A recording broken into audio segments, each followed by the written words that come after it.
अडमो अरिहंताडम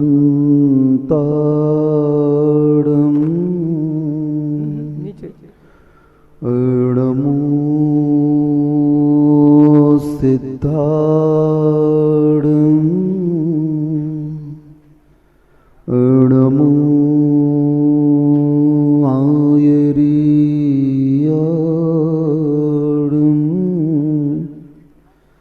अणमो वज्झायाडम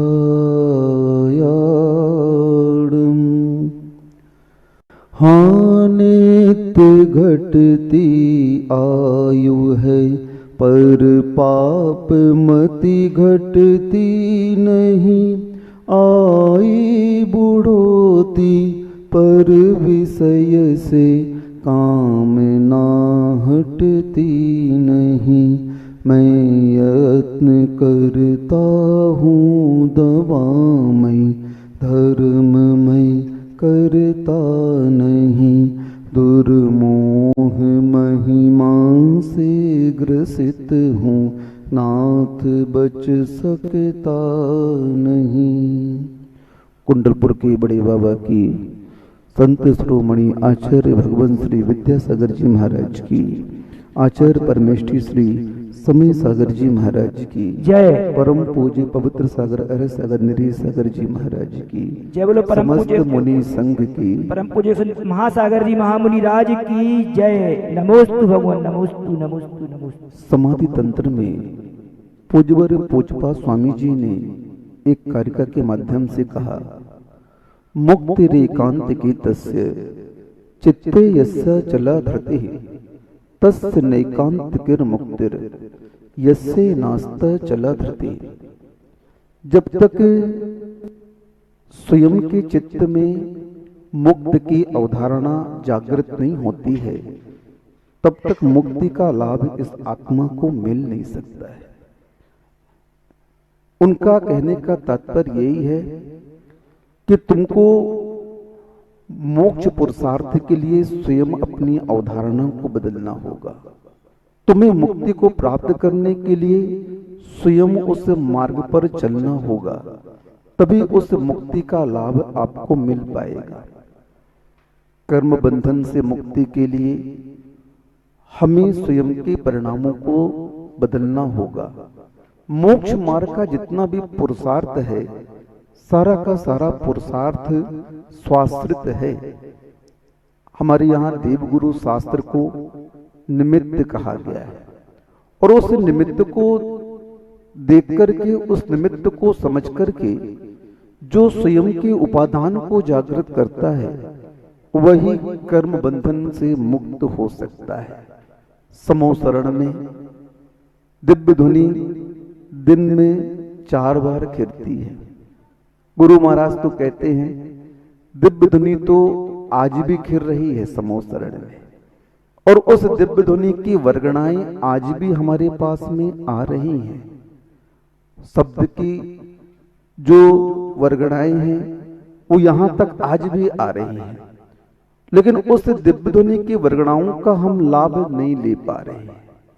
क्यों नहीं ले पा रहे हैं? हमारी उपयोग अन्य जगह लगा हुआ है। हम उस समय उस उपयोग को वहां लगा नहीं पा रहे हैं। बैठो लगाओ उपयोग को, आज हमेशा कहते हैं। भले आज हम उन गुण स्थानों पर चढ़ नहीं सकते हैं, लेकिन उन गुण स्थानों को छू सकते हैं परिभाषाओं के माध्यम से। बैठो परिभाषाओं के माध्यम से चढ़ो आगे, उस परिभाषा के अनुसार अपने परिणामों को वहां तक लेकर तो जाओ सामयिक के काल में। अगर यह प्रयोग तुम नहीं करते हो तो यह तुम्हारा प्रमाद कहलाएगा, यह तुम्हारी भूल कहलाएगी। हम भले उस गुण स्थान तक नहीं पहुंच पा रहे हैं, लेकिन ध्यान में प्रयोग के माध्यम से उस गुण स्थान को छूने का पुरुषार्थ करना चाहिए, उस गुण स्थान तक पहुंचने का पुरुषार्थ करना चाहिए। भले उसकी अनुभूति ना हो हमें, लेकिन कम से कम परिभाषाओं के माध्यम से वह हमारे सामने तो आना चाहिए। सामने नहीं आ पा रहा है तो आप सामयिक में क्या कर रहे हैं? उपयोग आपका कहां जा रहा है? क्योंकि लक्ष्य क्या है? बंदी तद्गुण लब्धे। हम आपको बंधन क्यों कर रहे हैं? क्योंकि मोक्ष मार्ग की जितनी भी क्रियाएं होती हैं, चाहे वह क्रियाएं श्रावक की हो और चाहे वह क्रियाएं श्रवण की हो, यहां पर कोई फर्क नहीं पड़ता कि आप श्रावक हो, या कोई फर्क नहीं पड़ता कि आप श्रवण हो। दोनों की क्रियाओं का जो लक्ष्य हुआ करता है वो एक हुआ करता है, कर्म क्षय।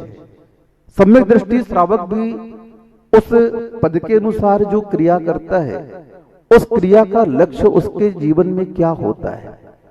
क्योंकि आचार्यों का स्पष्ट कहना है, बिना लक्ष्य की यात्रा को यहां पर यात्रा नहीं भटकाओ कहा गया है। क्या कहा गया है? कोई भी व्यक्ति बिना लक्ष्य की यात्रा करता है, उस यात्रा को आप यात्रा कहेंगे कि भटकाओ कहेंगे? बोलो, भटकाओ कहोगे। बस यात्रा तो लक्ष्य को लेकर चलती है। सम्यक दृष्टि चाहे वह चतुर्थ गुण स्थान का हो और चाहे वह सम्यक दृष्टि 12वें 13वें गुण स्थान का हो, कहीं का भी वो सम्यक दृष्टि हो, उसका लक्ष्य तो आत्मोपलब्धि हुआ करता है। उस लक्ष्य के बिना वह उस मंजिल को प्राप्त कर ही नहीं सकता है। गुरुदेव हमेशा हम लोगों के लिए यही उपदेश देते थे। बिना बारे की बात है, आचार्य महाराज बैठे हुए थे, हम लोग सभी गुरु जी के पास में बैठे हुए थे, वैयावृत्ति का समय था शाम का। अचानक मैंने पूछ लिया, गुरुदेव मोक्ष मार्ग के लिए कोई सरल साधना बता दें। चूंकि हम ज्यादा अध्यात्म को जानते नहीं हैं, सिद्धांत का ज्ञान हमें है नहीं, कम पढ़ा लिखा हूं, आप जानते हैं। मेरा क्षेत्र दूसरा था, यहाँ आप ले आए हैं। अब यहाँ पर आगे मार्ग मेरा अवरुद्ध ना हो, आगे मैं बढ़ता जाऊं, कोई सरल उपाय बता दे। गुरुदेव तो गुरुदेव है, वो किसी को कभी निराश नहीं करते हैं। उन्होंने बोला, बहुत अच्छा तुमने प्रश्न किया महासागर। बोले सुनो, उत्तर भी और अच्छा देता हूं।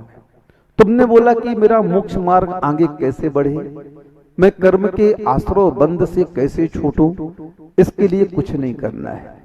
बोले देखो, बुरे परिणामों के लिए किसी भी प्रकार का पुरुषार्थ नहीं करना पड़ता है, वो स्वयं आ जाती हैं। यह पूर्व कर्म का एक छाया जैसे छाप इस आत्मा के अंदर रहता है। हाँ, पूर्व संस्कार ऐसा रहता है कि उस संस्कार के वसात आपको किसी भी प्रकार का पुरुषार्थ नहीं करना पड़ता है, और वे बुरे विचार बिल्कुल अरहट यंत्र की तरह आते रहते हैं। हाँ, चलते रहते हैं। लेकिन देखो, अच्छे विचारों के लिए पुरुषार्थ करना पड़ता है। बोले साधना और कोई वस्तु नहीं है मोक्ष मार्ग की, तप त्याग कोई और वस्तु नहीं है मोक्ष मार्ग में। बस परिणामों को परिवर्तित करने का नाम ही मोक्ष मार्ग है। क्या कहा गुरुदेव ने? बोले कुछ नहीं करना, अपने ही विचारों को पढ़ना है, यही स्वाध्याय है। अपने ही विचारों को परिवर्तित करना है, यही तप है और यही त्याग है और यही साधना है। आतापन योग लगाना, अभ्राकाश योग लगाना, ये योगी ये जो योग लगाते हैं, उस योग लगाने का इंटेंशन क्या है उनका? उस योग को धारण करने का उनका लक्ष्य क्या है? यही तो लक्ष्य है, मात्र परिणामों को बदलना, और क्या है? और कोई लक्ष्य नहीं है उनका। उन परिणामों को बदलने का लक्ष्य लेकर के दुर्धर घोर तप करते हैं ये साधक। और तुमसे तप नहीं बनता है, तुमसे त्याग नहीं बनता है, तुमसे स्वाध्याय नहीं बनता है, तुम्हें कुछ समझ में नहीं आता है, तो कम से कम अपने परिणामों को तो तुम समझ सकते हो कि नहीं समझ सकते हो? उसके लिए क्या है, कौन सी पढ़ने लिखने की आवश्यकता होती है? हाँ, बुरे विचारों के लिए कोई भी पढ़ने की आवश्यकता नहीं है। जान जाओगे आप। एक अनपढ़ व्यक्ति को जज बना दिया जाए और उसके सामने पांच पाप रख दिए जाए कि भाई इसने ये 5 पाप किए हैं, कोई भी एक पाप लेकर के उसकी अदालत में रख दिया जाए, तो उन 5 पापों को वह अनपढ़ व्यक्ति भी अच्छा बोलेगा कि बुरा बोलेगा? क्या बोलेगा? बुरा बोलेगा। अब उन 5 पापों को जज करने के लिए उस अनपढ़ व्यक्ति के पास प्रज्ञा कहां से आई, ज्ञान कहां से आया? उसने उसको बुरा क्यों कहा? क्योंकि इनको सबने बुरा कहा है। बस जिनको सबने बुरा कहा है वो पाप है। क्या है वो अच्छा नहीं है। बस वो तुम्हारे परिणामों में स्थान ना ले पाए, वो तुम्हारे विचारों में स्थान न ले पाए, वो तुम्हारे भावों में ना आए। बस उनकी देख परख करते रहो। हाँ, वो रात को चौकीदार चिल्लाता है ना, सावधान सावधान, जागते रहो जागते रहो। बस यही प्रक्रिया तुम्हें करनी है। स्वयं के परिणामों का चौकीदार तुम्हें स्वयं बनना है। बस जिस दिन तुमने ये कला सीख ली ना, तुम्हें ज्यादा शास्त्र, ज्यादा सिद्धांत, ज्यादा अध्यात्म पढ़ने की आवश्यकता नहीं है। इन ऋचाओं को, इन गाथाओं को याद करने से कोई ज्यादा प्रयोजन सिद्ध नहीं होता है। प्रयोजन सिद्ध कब होता है? जब इनके माध्यम से कुछ न कुछ परिवर्तन हमारे अंदर आना चाहिए। हम खूब मंदिर में घंटी हिला रहे, पूजा कर रहे हैं, हम खूब मुनि बन करके माला फेर रहे हैं, खूब स्वाध्याय में लगे हुए हैं, लेकिन जब कसाईयों का नंबर आता है उस समय तुम्हारे परिणाम कैसे हैं देखो थोड़ा सा। क्योंकि प्रतिकूलताओं में ही परिणामों की परीक्षा हुआ करती है। कब होती है? अनुकूलताओं में कुछ नहीं है। मोक्ष मार्ग, मोक्ष मार्ग का शुभारंभ कहां से होता है? प्रतिकूलताओं से होता है। और नंबर भी सबसे ज्यादा कब मिलते हैं? प्रतिकूलताओं में मिलते हैं। हाँ, अरे भैया, जब बहू बहुत तेज मिल गई, जब सास बहुत तेज मिल गई, ससुर बहुत तेज मिल गए, अरे मिल गए तो मिल गए। कर्म किसने किए? क्योंकि संसार में जो कुछ भी परिणमन चलता है वह सब स्वयं के कर्मों के अनुसार ही चलता है। हम लोग सामायिक पाठ में प्रतिदिन पढ़ते हैं, स्वयं कृतम कर्म यदात्मना पुरा फलम तदीयम लभते शुभाशुभम। स्वयं किए जो कर्म शुभाशुभ, हिंदी में भी इसका पाठ आ जाता है। वे फल निश्चय ही वे देते, करें आप फल दे अन्य तो स्वयं किए निष्फल होते। जो कर्म तुमने बांधा है उस कर्म का परिपाक तुम्हें भोगना ही पड़ेगा। किस रूप में बांधा ये नहीं कह सकते हम, जिस रूप में बांधा है उसको भोगना पड़ेगा। शास्त्रों में सुनते हैं कई बार, मैं पढ़ा लिखा कम हूं, गुरुजी भी जानते, मैंने ज्यादा शास्त्रों का अध्ययन नहीं किया, मैंने आज तक पद्म पुराण नहीं पढ़ा। मैं संघ में रहता था, गुरुजी जितनी क्लास लगाते थे उतना पढ़ता था बस, और उसके आगे मैंने कभी स्वाध्याय नहीं किया। अभी भी जिन महाराजों के साथ मैं रहा वो जितना स्वाध्याय करा देते उतना सुन लेता, बहुत कम पढ़ पाता, समझ में नहीं आता मुझे।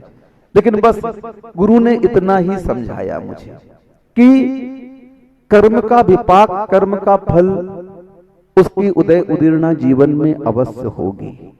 बस उसे समझने का प्रयास करो। कौन किस रूप में क्या कह रहा है, उसके निमित्त को स्वयं के उपादान से जोड़ने का पुरुषार्थ करो। क्या करो? निमित्त तो आएगा, और निमित्त का स्वागत सम्यक्त उपादानी हमेशा करता है। वह हमेशा उस निमित्त को जानता है, पहचानता है कि नहीं, ये निमित्त मेरे ही कर्म के उदय से आज मेरे सामने इस प्रकार से आए हैं, चाहे वह अच्छे के रूप में आए हों और चाहे बुरे के रूप में आए हों। अच्छे के रूप में आएंगे तो राग उत्पन्न करेंगे, और बुरे के रूप में आएंगे तो द्वेष उत्पन्न करेंगे। और ये राग द्वेष दोनों ही संसार परिभ्रमण का कारण है। न मुझे राग में फूलना है और न द्वेष में कूलना है।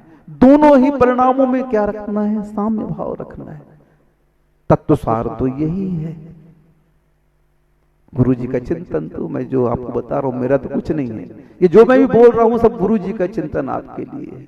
जो कुछ भी हो रहा है, जो कुछ भी संसार में निमित्त मिल रहे हैं, चाहे अच्छे के रूप में मिले चाहे बुरे के रूप में मिले, वह सब किसका फल है? स्वयं के उपादान का फल है।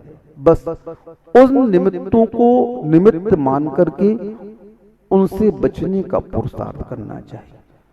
अच्छे निमित्तों से बचो, राग भी ना हो। हाँ, कई बार व्यक्ति बोलते हैं, अरे तुम इनसे इतने महीने से बात नहीं करते हो, तुम्हारी अनंत अनुबंधी कसाय है।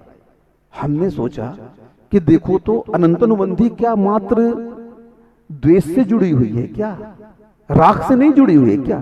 तुम्हारा इतने दिनों से इनसे तुम्हारा इतना मोह है, इतना व्यवहार है, तो वो अनंत अनुबंधी का रूप नहीं लेगा क्या? बताओ। मात्र 6 महीने नहीं बोला हमने, तो आपने उस कसाय को किसमें परिवर्तित कर दिया? अनंत अनुबंधी द्वेष में परिवर्तित कर दिया है। कितना मिथ्यात्व है, देखो तो। अनंत अनुबंधी कसाय बांध रहा है और तुम उससे इतने महीने से राग कर रहे हो। तो हमारा बड़ा जिगरी है, इनके बिना हम रह नहीं पा रहे हैं, इनके बिना हमारा चल नहीं पाएगा। ये क्या है? ये अनंत अनुबंधी में नहीं आएगा क्या? बताओ, आएगा कि नहीं आएगा? समझो थोड़ा सा। बहुत जोड़ी बना करके चल रहे हैं। हाँ, ये तो राम लखन की जोड़ी है, ये तो इसकी जोड़ी। क्या है जोड़ी? ये आचार्य गुरुदेव कहते हैं क्या है ये? एक तरफ की कसाय को तुम अनंत अनुबंधी कह रहे हो, और जो मूल है राग, उस राग की ओर दृष्टिपात नहीं कर रहे हो तुम। पहले उसको छोड़ो। संसार में देखो, आपका राग ज्यादा है लोगों से कि द्वेष ज्यादा है? बताओ, क्या ज्यादा है? आपके दुश्मन ज्यादा है कि दोस्त ज्यादा है? बोलो, कौन ज्यादा है आपका? बोलो तो। इतने सारे मुनि श्रवण संघ है, इतनी आर्का संघ है, इतने श्रावक लोग आप लोग हैं, आप लोग के दुश्मन ज्यादा हैं कि दोस्त ज्यादा है? दुश्मन होंगे, एक आध दो होंगे जिनसे आपकी नहीं बनती होगी, जो आपकी बुराई करते होंगे, निंदा करते होंगे, आलोचना करते होंगे, लेकिन दोस्त कितने हैं? बताओ। बस मूल कसाय वो है। दुश्मन तो बहुत कम है और दोस्त सबसे ज्यादा है। राग की ओर दृष्टि नहीं जाती है कि हम 6 महीने से इतना राग कर रहे हैं कि हम अनंत अनुबंधी कसाय में हमेशा पड़े हुए हैं, हमेशा उसी में डूबे हुए। अब बताओ, समझने का प्रयास करो। एक पक्ष तो हम देख लेते हैं द्वेष का, राग का दूसरा पक्ष हम देख नहीं पाते। परिणामों को इस प्रकार से परिवर्तित करने का पुरुषार्थ जो करता है प्रतिपल, वही सम्यक दृष्टि कहलाता है। ऐसे नहीं जो मुंह में आया किसी के बारे में जो बोलना हुआ बोल दिया। ये क्या है? इसका नाम सम्यक दृष्टि है क्या? इसका नाम मोक्ष मार्गी है क्या? इसका नाम साधक है क्या?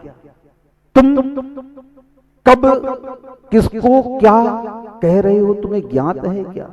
तुम संसार में कब क्या किसके लिए कर रहे हो ज्ञात है क्या? क्यों कर रहे हो? आचार्य महाराज ने समय सार पढ़ाते हुए एक बार कहा, प्रत्येक क्रिया में क्वेश्चन मार्क लगाया करो। क्या लगाया करो? आपने संपादन किया होगा, आपने पढ़ा होगा उसे। क्या किया करो? प्रत्येक क्रिया में क्या किया करो? क्वेश्चन मार्क लगाओ। मैं ये क्यों कर रहा हूं, इसका परिणाम क्या है, इसका फल क्या है, ये करते रहो ना। प्रत्येक क्रिया में हमेशा आप बसते रहोगे, लेकिन हम उस कर्म के प्रभाव में आकर के, ये यूं कहो, अपने मनमानी के कारण उस क्यों को भूल जाते हैं। हमेशा कर्म को दोष भी नहीं देना चाहिए। गुरुजी कहते हैं, कर्म कर्म को दोष देकर के तुम निमित्त के ऊपर पूरा भार सौंप देते हो, उपादान की ओर देखते ही नहीं। चलने में दूध दू रहे हो और कर्म को दोष दे रहे हो, बह गया बह गया। गुरुजी कहते हैं, दूध किसमें दू रहे हो? आटे चालने वाले चलने में दूध दू रहे हो, तो उसमें तो कितने छिद्र हैं, दूध कहां जाएगा? बह जाएगा। और तुम यहां पर कर्म ठोको, अरे यार पूरा दूध बह गया। यहां पर कर्म को दोष नहीं दो। हर जगह हम लोग कर्म को दोष देते हैं। ये कर्म दुष्ट घनेरे। अरे भैया, एक बार कर्म मेरे पास में आ गया, सुनो, कर्म मेरे पास में आ गया। बोले महाराज जी क्या है, आप न्याय करिए। बोले क्या हो गया भाई? बोले सब कोई मुझे दोष देता है, ये कर्म दुष्ट घनेरे, ये सब मुझे दुष्ट बोलते हैं, पापी बोलते हैं। मैं पापी हूं क्या? बताओ, मैं पापी हूं क्या? आप जवाब दो। बोले मैं कौन हूं, चेतन हूं या चेतन हूं? बोलो। कर्म ने प्रश्न कर दिया। क्या कर दिया? मैं चेतन हूं कि अचेतन हूं? आप बताइए पहले। मुझे जवाब देना पड़ा, आप अचेतन हैं। कैसे हैं आप? अचेतन है। बोले मैं अचेतन हूं, और जीव कौन है? बोलो तो, जीव कौन है? चेतन है। अब बताइए, अचेतन चेतन को प्रभावित तो कर सकता है लेकिन कुछ करवा नहीं सकता है। कर्ता कौन है? हमेशा कर्ता किसे कहा है? आत्मा को कहा है। आत्मा को कर्ता कहा है, तो कर्म को कर्ता क्यों बना रहे हो? कर्म को दोष क्यों दे रहे हो? उस कर्म का कर्ता भी कौन है? बताओ। कर्म क्या स्वयं बनता है क्या? उस कर्म के पास में चेतन शक्ति है ही नहीं। वो कर्म कभी भी ये नहीं कहता। आपके मकान ने कभी कहा क्या कि मैं तुम्हारा हूं? आपकी किसी भी संपत्ति, चल अचल संपत्ति ने कहा क्या कि मैं आपकी हूं? उस संपत्ति को अपना कौन कहता है? अपना कौन मानता है? ये मूढ़ अज्ञानी आत्मा। कौन मानता है? अब ये मूढ़ अज्ञानी आत्मा उस कर्म को अपना मानता है। कहीं राग करता है, कहीं द्वेष करता है, कहीं कसायों के प्रभाव में आता है। फिर क्या होगा? कर्म बन तो होगा। कर्म बोलता है तुम मुझसे मत जुड़ो, मैं तुम्हें नहीं जुड़ूंगा, मैं तुम्हें नहीं पकड़ूंगा। तुम पकड़ रहे हो मुझे, तो फिर मैं तुम्हें क्यों छोड़ूंगा? सीधी सी बात है। परिणामों के माध्यम से, क्रियाओं के माध्यम से करना क्या है? घात किस पर करना है? बताओ। कर्मों पर घात नहीं करना है। हमें कर्मों से नहीं बचना है, अपने परिणामों से बचना है। मूल कर्मकर्ता का आश्रय कौन है? कौन है? सूत्री दे दिया आप लोगों ने, परिणाम बंध है, परिणाम मोक्ष है। परिणामों से ही बंध होता है और परिणामों से ही मोक्ष होता है। परिणाम किसके हैं? पड़ोसी के हैं क्या? किसके हैं परिणाम?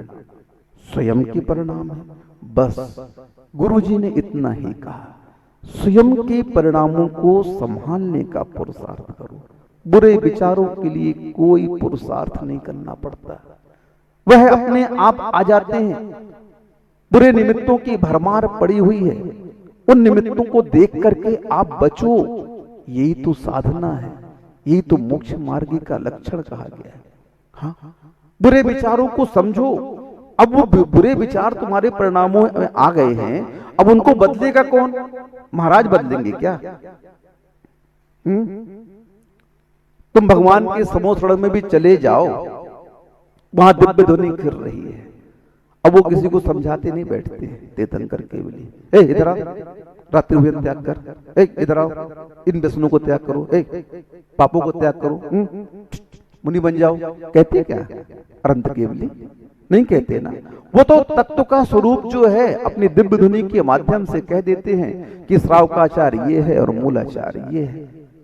इन परिणामों को करता इन गतियों में जाएगा, इन परिणामों को करता इन गतियों में जाएगा। अब तुम्हें कैसा करना है?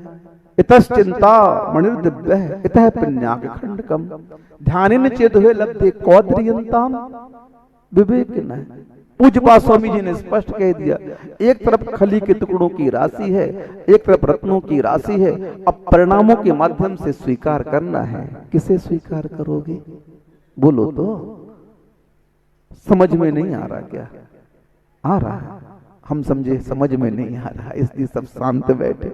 शांत अवस्था दो कारणों से होती है।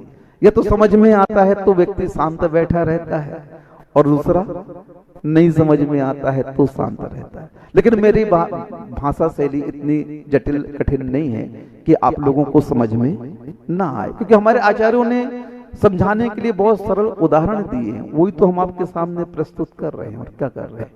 बुरे विचारों के लिए कोई पुरुषार्थ नहीं, बस ध्यान के माध्यम से तुम्हें जब प्राप्त ही करना है तो रत्नों की राशि को प्राप्त करो ना। खली के टुकड़ों को प्राप्त करके क्या मिलेगा तुम्हें? बताओ।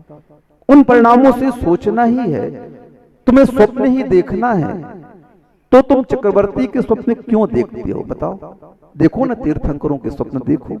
इन्हीं परिणामों से तो देखना है तुम स्वप्न देख रहे हो मैं बहुत बड़ा आदमी बन गया हूं, मैं बहुत बड़ा राजा बन गया हूं, मैं चक्रवर्ती बन गया हूं, ये संसार के वैभव मेरे पास आ चुके हैं। मूर्ख कहेंगे, नेरो माइंड, संकीर्ण बुद्धि है तेरी। स्वप्न भी देख रहा है तो चक्रवर्ती के देख रहा है जो छूटने वाले हैं। अरे वो स्वप्न देखो ना तीर्थंकरों के, जो संसार के भोग भी भोगेगा और उस मुक्ति का आनंद भी प्राप्त करेगा। करो, लेकिन वहां तक सोच नहीं जा पाती है, वहां तक हमारी भावनाएं पहुंच नहीं पाती है, हम उतना करने में सक्षम नहीं हो पाते हैं। यही तो अज्ञानता है और क्या है। इसीलिए परिणामों को मूल मान करके उसकी देख परख हमेशा करते रहना चाहिए। स्वाध्याय का, तप का, त्याग का जो फल है वो परिणामों में परिवर्तन कहा गया है। धर्म रूपांतरण का विज्ञान कहा गया है। हम धर्म करें और उस धर्म की क्रिया के फलस्वरूप हमारे अंदर परिवर्तन नहीं आए तो आपने ऊपरी सतह से धर्म किया है, वो धर्म आपके अंतस तक नहीं पहुंचा है। कहां तक किया है? ऊपरी सतह तक, यूं यूं ओसी ओसी चर्चा कहते हैं। कैसे किया? ऊंसे ऊंसे धर्म किया तुमने, ऊंसे ऊंसे तुमने माला फेर ली। माला फेरने के बाद कैसा लग रहा है, परिणामों में परिवर्तन कैसा हो रहा है, चाहे वह राग की दिशा को हो चाहे द्वेष की दिशा का हो, दोनों दिशा का आपके अंदर परिणमन कैसा हुआ है, ये देखो, परखो, इसका प्रतिपल निरीक्षण करते रहो। साधक को यही कहा, होशियार विद्यार्थी रट्टा लगाने की बाद में वो पलटता रहता है, अपने पाठ को देखता रहता है ताकि वह स्मृति में बना रहे। साधक को भी यही कहा, प्रतिक्रमण में क्या कर रहे हो, सामायिक में क्या कर रहे हो, जो दिनचर्या तुम्हारी षड आवश्यक की 28 मूल गुणों की है उसमें क्या कर रहे हो। सभी का लक्ष्य दिन भर की क्रियाओं का एक है, आत्मदर्शन करना। बस उस आईने को साफ करते रहो, बस उस पर पोंछा लगाते रहो। जो बाह्य की क्रियाएं हैं उस आईने पर पोंछा लगाने की क्रिया होती है ताकि उस आईने में हमारा मुख कैसा दिख सके, स्वच्छ दिख सके। जैसा हमारा स्वरूप है वह स्वरूप परिलक्षित हो सके। बस साधक का इतना ही कार्य बाह्य क्रियाओं का होता है कि अंदर की सफाई हो और उस सफाई में हमारा आत्म तत्व ज्यों का त्यों दिख सके। बस यही लक्ष्य उस साधक को रखना चाहिए। बुरे विचारों के लिए कोई पुरुषार्थ नहीं करना पड़ता है और अच्छे विचारों के लिए उन बुरे विचारों से बचना पड़ता है।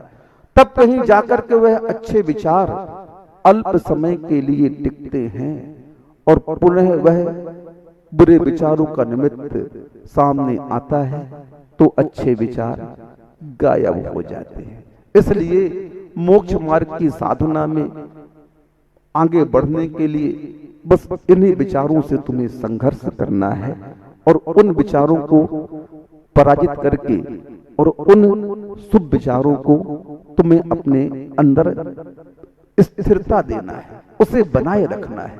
बस इतना तुमने कर लिया तो तुम कहीं भी रहो, कोई कर्म तुम्हारा कुछ बिगाड़ नहीं सकता है।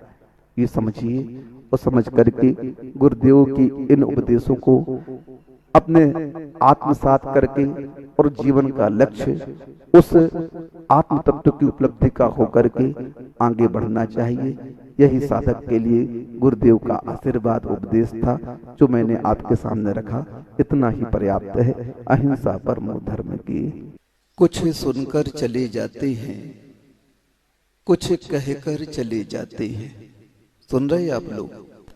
गुरुजी क्या कहते हैं? कुछ सुनकर चले जाते हैं, कुछ कहकर चले जाते हैं, मगर वे बहुत कम हैं जो कुछ करके चले जाते हैं। सुनने और कहने वालों की संख्या तो संसार में बहुत देखी जाती है, लेकिन कुछ कर गुजर करके आगे बढ़ने वालों की संख्या बहुत कम है।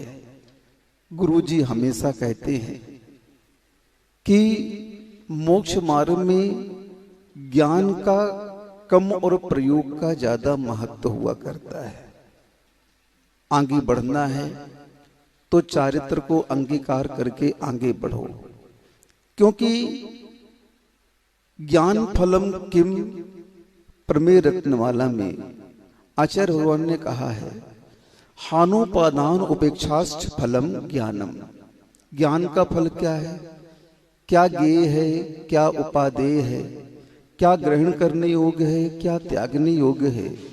अगर इस तत्व का ज्ञान हमें नहीं है तो हमारा ज्ञान सही दिशा में नहीं जा रहा है। ज्ञान का सही दिशा निर्धारित कैसे हो, तो आचार्य महाराज कहते हमेशा कि उस ज्ञान के माध्यम से अपने परिणामों के परिणमन को देखना आवश्यक है। आपके परिणामों में कैसा परिणमन हो रहा है।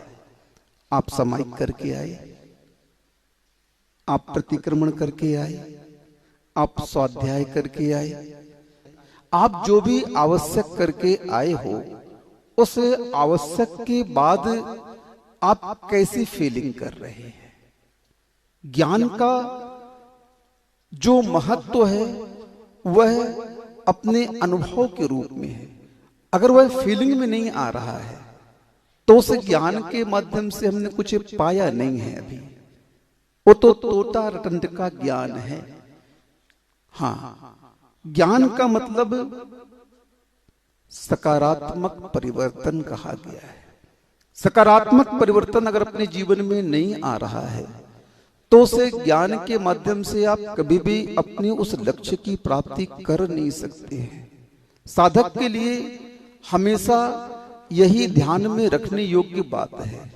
ध्यान में क्या रखना है, ध्यान तो करते हैं लेकिन ध्यान में क्या रखना है, इसी बात को रखना है कि हमारे माध्यम से उस ज्ञान का प्रभाव हमारे अंदर कैसा चल रहा है, उस ज्ञान ने हमें क्या दिया, कैसा परिवर्तन हमारे अंदर आया, ये देखना आवश्यक है।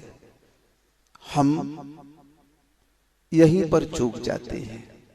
हम बहुत पुण्य के उदय से प्रभावशाली तो बन जाते हैं, पुण्य के उदय से हमारे पास में प्रभुत्व आ जाता है, हमारी आज्ञा सब मानने लगते हैं, हमारी हर बातों को लोग स्वीकार करते हैं। लेकिन आचार्य महाराज कहते हैं इतना ज्ञान तो द्रव्य सुत केवली को भी होता है, जिसके ज्ञान के प्रभाव से कई जीव सम्यक दर्शन को प्राप्त करके अपना कल्याण कर लेते हैं। जो मिथ्या दृष्टि अभव्य है, कौन है जो मिथ्या दृष्टि अभव्य है, उस अभव्य के ज्ञान के माध्यम से क्या होता है, कई सम्यक दर्शन को प्राप्त करके उस मोक्ष मार्ग में लग करके अपना आत्म उत्थान कर लेते हैं। लेकिन वह ज्ञान प्रदाता जहां का तहां पड़ा रहता है। कहां गया, उसकी यात्रा कहां तक हुई बताओ तो। इसी संसार परिभ्रमण में पंच प्रावर्तन के गोते लगा रहा है, उभर नहीं पा रहा, निकल नहीं पा रहा। इसीलिए अपने इस दुर्लभता को समझने का बहुत बड़ा अवसर इस कलिकाल में हमें कर्म ने दिया है।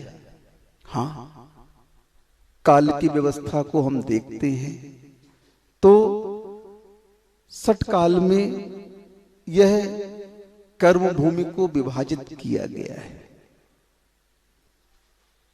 उस सर्पणी औष्मणी 2 काल हो गए और इसके 5 काल और हो जाते, 6 काल और हो जाते हैं। अब देखो यहां पर आचार्य महाराज कितना अच्छा आपको बताना चाहते हैं कि प्रारंभ के 3 काल तो उत्तम मध्यम और भोग भूमि में निकल गए आपके। मुक्ति के लिए कौन सा काल है, कर्म भूमि में। विदेह क्षेत्र की बात नहीं कर रहा हूं अभी। यहां जो कर्म भूमि है भरत ऐरावत की, उस कर्म भूमि में मुक्ति के लिए पुरुषार्थ योग्य अगर कोई काल है तो कौन सा काल है, चौथा काल है। चौथे काल में अगर आपने पुरुषार्थ कर लिया मुक्ति का तो आपको मुक्ति का लाभ मिल जाएगा। अब ये कौन सा काल चल रहा है? पंचम काल। 21,000 वर्ष का ये पंचम काल है। ज्ञान के माध्यम से अपने परिणामों को यहां तक लाने का आप पुरुषार्थ करें जहां मैं ले जाना चाहता हूं। उस पंचम काल में आज हम भले ही मुक्ति को प्राप्त ना कर पाए, अज्जब ऋण शुद्ध हो, क्या कह दिया कुंद कुंद स्वामी ने, आज भी रत्नात्रय से शुद्ध होकर के उस शुद्धोपयोग की भूमिका में आप पहुंच सकते हैं। उस शुद्धोपयोग का फल हमें वर्तमान में भले ही प्राप्त हो या ना हो, लेकिन असंख्यात गुणी कर्मों की नजरा का साधन आज भी हमारे पास में उस रत्नात्रय के माध्यम से उपलब्ध है। हाँ महाराज, ये क्यों बता रहे हो आप?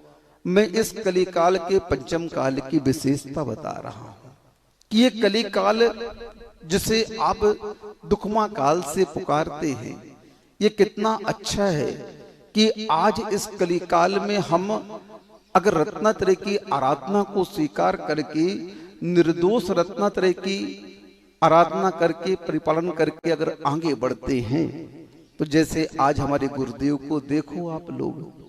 हाँ, मैं कभी कभी सोचा करता था कि काश इस कलिकाल में कोई रिद्धिधारी महाराज होते तो धर्म के स्वरूप को ज्यादा बताने की आवश्यकता नहीं होती, ज्यादा समझाने की आवश्यकता नहीं पड़ती। चलो कोई बात नहीं, कम से कम कोई ऐसा अवधि ज्ञान हो जाता या सभी को जाति स्मरण ही हो जाता, तो कम से कम व्यक्ति अपने उस पाप के स्वरूप को देख तो लेता कि मैं कैसे क्या क्या करके यहां आया। लेकिन देखो, ये दोनों अभाव हैं, ना हमें ज्यादा जाति स्मरण हो पा रहा है, न रिद्धिधारी महाराज हैं, और ना ही हमें कोई ऐसा ज्ञान है जो हमारे भूतकाल को प्रकट कर सके। लेकिन गुरुदेव ने उस आगम के अनुसार जो रत्नात्रय की आराधना का स्वरूप बताया, उस स्वरूप को अपना करके बिना रिद्धि के आज पूरे विश्व में जैन धर्म की पताका को लहरा दिया। आज जैन धर्म की पहचान अगर किसी से है तो आचार्य विद्यासागर महाराज से है। छोटा सा बच्चा भी अगर आचार्य श्री को देखता है तो नमोस्तु करने लगता है, उन्हें अपने पहचान की कोई आवश्यकता ही नहीं पड़ती, ऐसा उनका स्वरूप हो गया। अब धर्म की ध्वजा वो कैसे बने? देखो यहां पर देखने की बात क्या है, यहां पर समझने की बात क्या है यहां पर, कि उन्होंने उस रत्नात्रय की आराधना के महात्म को जाना। हालांकि वो तो पूर्व के त्यागी थे। आचार्य श्री अगर कर्म भूमि में जन्म न लेते, विदेह क्षेत्र में जन्म लेते, तो कब के सिद्ध हो गए होते। लेकिन हम पामरों के कल्याण के लिए उन्होंने पुनः इस कर्म भूमि को अपना क्षेत्र बनाया और पूर्व भाव की साधना के फलस्वरूप पुनः उन्होंने इस कलिकाल में भी उस रत्नात्रय के स्वरूप को अंगीकार किया। क्योंकि जो भव्य पुरुष होते हैं ना, जो सम्यक दृष्टि होते हैं ना, उनको संसार में बिल्कुल भी अच्छा नहीं लगता है। संसार में रहता तो है वो, लेकिन किस भावना से रहता है? तुम बिन मैं व्याकुल भयो, जैसे जल बिन मीन। जैसे जल के बिना मछली तड़पती है भगवान, वैसे मैं आपके बिना तड़पता हूं। इस भावना से वह इस संसार में अपना समय निकालता है, न कि वह संसार शरीर और भोगों के लिए। हाँ, समंतभद्र स्वामी महाराज ने दर्शन प्रतिमा में यही कह दिया, क्या? सम्यक दर्शन शुद्ध है, संसार शरीर भोग निर्विन्न है, पंच गुरु चरण शरणों दार्शनिक तत्व पति ग्रही। इस कारिका के माध्यम से आचार्य महाराज ने यही कहा कि संसार शरीर भोगों से वह निवृत्त होता है या होने का पुरुषार्थ करता है। हमारे यहाँ मोक्ष मार्ग चतुर्थ गुण स्थान से प्रारंभ हो जाता है। देखो, हमारे यहाँ कुलाचार और धर्माचार दो बातें कही हैं। कुलाचार का प्रभाव देखो, आप लोग श्रावक लोग, आप अपने आप को सामान्य नहीं समझो। जो श्रावक सम्यक दृष्टि कुलाचार का निर्दोष पालन करता है, आचार्य समंत भद्र स्वामी जी की घोषणा है कि जो श्रावक घर में रह करके निर्दोष उस कुलाचार का, उस वीतराग धर्म की आराधना का, उस 6 आवश्यकों का निर्दोष पालन करता है, वह श्रावक घर में रह करके संसार शरीर भोगों के बीच में रह करके तीर्थंकर प्रकृति का बंध करता है। देखो जैन धर्म कैसा है? अगर आप वहां पर भी कीचड़ के बीच में भी रह करके निर्दोष धर्म की आराधना कर रहे हो, तो श्रावक पर्याय में भी आप किस प्रकृति का बंध कर रहे हो? सोचो तो थोड़ा सा। ये जैन धर्म का महात्म्य है। कुलाचार का, धर्माचार का साक्षात फल तो आप देख ही रहे हैं। इस कली काल में भले ही रिद्धिधारी महाराज ना हो, कोई बात नहीं, मन प्रज्ञानी अबध ज्ञानी ना हो, कोई बात नहीं, लेकिन मेरे गुरुदेव ने उस धर्माचार का, उस रत्नात्रय की आराधना का स्वरूप अपना करके साक्षात तीर्थंकर जैसे चर्या दिखा करके, और आज इस कली काल में जो जिन धर्म की प्रभावना की है, मैं तो कहता हूं अन्यथा मत लेना। मैं किसी की निंदा नहीं करता, वो भी हमारे पूर्वाचार्य हैं, पूजनीय है, लेकिन अभी तक जिन जिन पूर्वाचार्यों को मैंने पढ़ा है, आचार्य कुंद कुंत स्वामी से लेकर के जितने भी पूर्वाचार्य हुए, उन्होंने जैन धर्म की महती प्रभावना की है। लेकिन मेरे गुरुदेव ने जैन धर्म की महती प्रभावना तो की ही है, लेकिन साथ में जो संसार के सामान्य प्राणियों को धर्म का स्वरूप दिया, जो राष्ट्र उत्थान के लिए उन्होंने दिशाएं दी, वो किसी ने नहीं दी होंगी। हाँ, हथकरघा के माध्यम से देखो कितने लोगों को जैन बना दिया, कितने लोगों को पापों से निवृत्ति करा दी, कितने लोगों को विष्णु से मुक्ति दिला दी, कितने लोगों को उन्होंने उस संसार की क्राइम से बचा करके धर्म की ओर ले आए। मैं सोचता हूं कि देखो तो कि इनके उन विचारों को कैसे सकारात्मक रूप प्राप्त होता गया और उनके कार्य हमेशा संपन्न होते गए।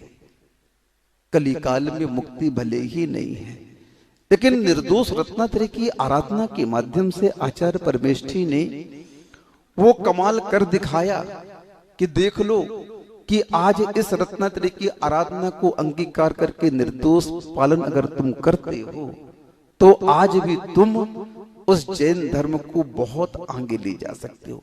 स्वयं तो अपना कल्याण करोगे। एक बार तो आचार्य महाराज ने यहां तक कह दिया कि 2 प्रतिमा का व्रत धारण करने वाला ब्रह्मचारी ब्रह्मचारिणी भी अगर निर्दोष पालन करता है, करती है, तो वह जिन धर्म की महती प्रभावना कर सकता है। अब बताओ, क्योंकि धर्म का स्वरूप ही ऐसा है कि उस धर्म को अपनाने वाले स्वयं अपना कल्याण तो करते ही हैं, लेकिन उनका अनुसरण करके पता नहीं कितने लोग उसका कल्याण करते। क्योंकि जैन धर्म कोई सामान्य धर्म नहीं है, जैन धर्म विश्व धर्म है। विश्व धर्म कैसे है? हमारे इस 5 सिद्धांतों को विश्व के सभी राष्ट्रों ने स्वीकार किया है। हमारे 5 पापों को सभी ने पाप स्वीकार किया है। जैन धर्म ने 5 पाप कहे हैं। कितने कहे हैं? हिंसा, झूठ, चोरी, कुशील और परिग्रह। ये 5 पाप हैं, और इन्हीं 5 पापों को विश्व के सभी राष्ट्रों के संविधानों ने अपराध स्वीकार किया है। क्या किया है? आपने इसे शास्त्रीय भाषा में क्या कह दिया? पाप कह दिया। लेकिन विश्व के संविधान ने इन्हीं 5 पापों को अपराध के रूप में स्वीकार किया है और वहां भी इसकी दंड व्यवस्था रखी गई है। धर्म के अनुसार इन 5 पापों को करने वाला पापी होता है। क्या होता है? 5 पापों में जो लिप्त होता है वो कौन होता है? पापी होता है। संसार में भी यही कहा गया है, संसार के संविधान ने भी यही घोषणा की है कि इन 5 पापों में लिप्त रहने वाले को अपराधी कहा गया है और उस अपराधी को अपराध की सजा निश्चित दी जाएगी। हाँ, इसीलिए आपसे कहना है कि पाप और पापियों का कभी भी समर्थन नहीं करना चाहिए। सुन रहे हो क्या कहा? बहुत जल्दी आप लोग किसी भी वक्ता की बातों में आकर के यदवा तदवा कार्य संपन्न करने लगते हो। बहुत भोले भाले हो आप लोग। हाँ, महाराज ने कहा है ये कार्य कर दो, तो उस कार्य को करने के लिए जल्दी तैयार हो जाते हो। उस कार्य के परिणामों के बारे में तो सोचो थोड़ा सा। हमने कह दिया इसका मतलब तुमने स्वीकार कर लिया और उसको अंजाम दे दिया? नहीं, ये पाप का समर्थन है तो उससे बचने का पुरुषार्थ करना चाहिए।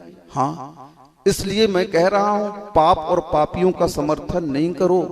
देखो, कर्ण ने पाप और पापी का समर्थन किया था तो उस कर्ण को भी क्या भोगना पड़ा। महाभारत उठा करके देख लेना। कोई भी, चाहे श्रमण हो चाहे श्रावक हो, कोई भी हो, सम्यक दृष्टि श्रावक इस बात को समझता है और आप लोगों को भी समझना चाहिए कि कोई भी उपदेश हमें दिया जा रहा है, क्या वह हमारे आत्महित में है कि नहीं है? क्या उपदेश के माध्यम से हमारी आत्मा का हित हो रहा है कि नहीं हो रहा? ऐसा तो नहीं उपदेश में उग्रता दिखाई दे रही है। अगर उपदेश में उग्रता दिखाई दे रही है तो वह वक्ता सम्यक दृष्टि नहीं है। वक्ता की जो प्रमाणिकता है वो कैसे सिद्ध होती है? सुन रहे हो? वक्ता की प्रमाणिकता कैसे सिद्ध होती है? वह वक्ता अपनी भाषा समिति से चलेगा। अगर वक्ता अपनी भाषा समिति से नहीं चलता है तो वह वक्ता प्रामाणिक नहीं होगा। वक्ता जो वक्तव्य देगा उस वक्तव्य के माध्यम से सामने वाले व्यक्ति का आत्महित होना चाहिए। अगर आत्महित नहीं हो रहा है, वक्ता का वक्तव्य अगर उग्र है, तो वह वक्ता प्रामाणिक नहीं है। भले वह कितना प्रभावक क्यों ना हो, लेकिन उसकी प्रभाविकता वहां पर आपके अहित का कारण बनेगी। हाँ, आप देखिए हमारे यहां सम्यक दर्शन के 10 भेद कहे गए हैं आत्मानुशासन में। पहला भेद है आज्ञा सम्यक्त्व। कौन सा भेद आता है? सुन रहे हो? सम्यक दर्शन का पहला भेद क्या कहा गया है? आज्ञा सम्यक्त्व। अब देख लो अपने आप में, जो धर्म का डंका अपने आप में बजा रहे हो, कह रहे हो, उनसे हमारा कहना है कि आप आज्ञा सम्यक्त में हो कि नहीं हो। अगर आज्ञा के अधीन अगर नहीं हो अपने गुरु के, तो आप घोर मिथ्या दृष्टि। ये मेरी घोषणा नहीं है, गुणभद्र आचार्य महाराज की घोषणा है। किसकी घोषणा है? आचार्य गुणभद्र स्वामी जी ने स्पष्ट कह दिया कि जो साधु, जो श्रमण, जो श्रावक आज्ञा सम्यक्त के अंतर्गत अपने कार्य को संचालित नहीं करता है, अपनी क्रियाओं को क्रियान्वयन नहीं करता है, वह श्रमण और श्रावक घोर मिथ्या दृष्टि है। ये मेरी घोषणा नहीं है। किसकी घोषणा है? हाँ, क्योंकि एक तरफ तो ये 10 भेद आ गए और जब हम ध्यान की ओर देखते हैं तो 4 ध्यान में जो पहला धर्म ध्यान है वो कौन सा धर्म ध्यान है? आज्ञा विजय धर्म ध्यान है। सुन रहे हैं आप लोग? समझ में आ रहा है? आज्ञा विजय धर्म ध्यान का अर्थ क्या होता है? मैं कम पढ़ा लिखा हूं थोड़ा सा, ज्यादा ज्ञान मुझे नहीं है, लेकिन जितना भी है पूरा है। क्या है? आज्ञा विषय धर्म ध्यान का अर्थ क्या है कि जो आज्ञा परंपरा से आचार्य महाराज ने आपको दी है, उस आज्ञा परंपरा का आप निर्वहन कर रहे हैं कि नहीं कर रहे हैं। आज्ञा अगर आप नहीं मान रहे हैं, अपने कार्यों को यदवा तदवा अपने मन से कर रहे हैं, तो समाज वालों से हमारा कहना है घोर मिथ्या दृष्टि। कौन है वो? घोर मिथ्या दृष्टि है। इसलिए थोड़ा सा समझने का प्रयास करो। कोई भी वक्ता अपना वक्तव्य प्रस्तुत कर रहा है तो उसके वक्तव्य में जल्दी आप प्रभावित ना हो, हमारा ये कहना है आपसे। उस वक्तव्य के बारे में थोड़ा चिंतन तो करो, थोड़ा सोचो तो कि मैंने जो खून पसीने बहा करके 5 पाप करके ये द्रव्य कमाया है, और उस द्रव्य को मैं कहां दान दे रहा हूं? क्या वह दान आपका समीचीन है कि नहीं है? कि आपने यूं हमने कहा और आपने तुरंत उस कार्य को संपन्न कर दिया। ऐसा ना हो कि हमारे चक्कर में आपकी भी दुर्गति हो जाए। क्यों? क्योंकि मिथ्या दृष्टि का वक्तव्य उसे तो डुबाएगा डुबाएगा, साथ में जो उसका समर्थन करता है उसका भी वह अहित कर देता है। इसलिए ज्ञान के माध्यम से हमें थोड़ा उस कार्य को समझने का प्रयास करना चाहिए। आप ज्ञानी हो, आप समझदार हो, सब्जी भाजी खरीदने जाते हो तो सोचते हो, आप लोग मोल तोल करते हो, सड़ी है अच्छी है देखते हो। गर्मी में एक खड़ा लेने गए, छोटे बच्चे का मुख डाल दिया घड़े के अंदर, देखो कहीं छेद तो नहीं दिख रहा है, उसकी सांस रुक जाए उसकी चिंता नहीं है। लेकिन क्या है, उस जड़ पदार्थ को खरीदने के लिए आप कितना सोचते विचारते हैं, समझ में नहीं आता है। 1-1 2-2 रुपए का मोल भाव करते हैं आप लोग बाजार में जाकर के, लेकिन जब धर्म की बात आती है तो आप सोचते नहीं हैं। बिना सोचे आप जो वक्ता ने कह दिया उस कार्य को आपने संपन्न कर दिया। कैसे आप सम्यक दृष्टि श्रावक हो, समझ में नहीं आता है। थोड़ा सोचो विचारो तो हम धर्म की रक्षा करेंगे, ऐसे धर्म की रक्षा नहीं होती है। हाँ, मुंह चलाने से अगर धर्म की रक्षा होने लगे तो मुंह तो हम भी चला रहे हैं, मुंह तो वीडियो भी चला रहा है, ऐसा नहीं होता है। धर्म की रक्षा क्रियाओं को संपन्न करने से होती है। धर्म की रक्षा उस परंपरा को अपनाने से होती है। धर्म की रक्षा उस संस्कृति को स्वीकार करने से होती है। हमारा धर्म लड़ने का नहीं है। हमारे यहाँ तो शत्रुओं को भी क्षमा करने के लिए कहा गया है। हाँ, हमारे गुरुदेव तो ऐसे हैं, मैंने उनके जीवन में कई बार देखा, जो उनका विरोध करते हैं, जो उनकी निंदा आलोचना करते हैं, हमारे आचार्य महाराज कहते हैं वो भी क्षमा के पात्र है। क्यों? ये उनकी अज्ञान दशा है, वो समझ नहीं पा रहे हैं कि हमें क्या करना चाहिए था और हम क्या कर रहे हैं। ये सोच करके ऐसे महान भव्य आत्माएं, रत्नात्रय की आराधना करने वाले सम्यक दृष्टि साधक शत्रुओं को भी क्षमा कर देते हैं। ये है सम्यक ज्ञान। क्या है ये है सम्यक चारित्र, ये है सम्यक दर्शन, कि जो अपने उस बाह्य शत्रुओं को भी शत्रु नहीं मानते हैं। उस समय भी वो क्या चिंतन देते हैं, ये मेरा शत्रु थोड़ी है, ये तो मेरा मित्र है। हाई को लिख दिया, जिससे मेरे कर्म कटे वो मेरे शत्रु कैसे, जिससे मेरे कर्म बंधे वो मेरे मित्र कैसे। ओह, क्या चिंतन दे दिया। 2 हाइकू के माध्यम से पूरा सिद्धांत दे दिया गुरुदेव ने कि जो शत्रु बनकर के, निमित्त बनकर के तुम्हारे सामने आ रहा है, वो तुम्हारा शत्रु नहीं है बल्कि सच्चा मित्र है। क्योंकि उसी शत्रु मित्र के माध्यम से ही तो सत्ता में बैठे हुए कर्म उदीर्णित होंगे, और जब वे कर्म उदीर्णित होंगे, सत्ता से निष्कासित होंगे, तभी तो उनकी निर्जरा होगी। तभी तो उनको मैं खाली कर पाऊंगा। वाह, गजब का चिंतन है। शत्रु मित्र कहते हैं उसे, क्या बोलते हैं? आप मात्र शत्रु कहते हो और गुरुदेव उन्हें शत्रु मित्र कहते हैं। ये मेरे शत्रु मित्र हैं, भले शत्रु के रूप में आए हैं लेकिन मेरे मित्र हैं। क्या अवधारणा होती है सम्यक दृष्टि की, समझो तो थोड़ा सा, सीखो तो थोड़ा सा। प्रभावना प्रभावना प्रभावना प्रभावना दिन रात लगे रहते हो, प्रभावना बाह्य प्रभावना को देख रहे हो। एक बार एक साधु ने मुझसे कहा, बैठे रहो फेरते रहो माला, इससे क्या होता है, कौन धर्म के स्वरूप को जानेगा। हमने बोला कोई जाने या ना जाने, खुद तो जानोगे कि नहीं जानोगे, क्योंकि कर्म सिद्धांत कहता है पाप और पारा कभी पचता नहीं है। कर्म सिद्धांत क्या कहता है?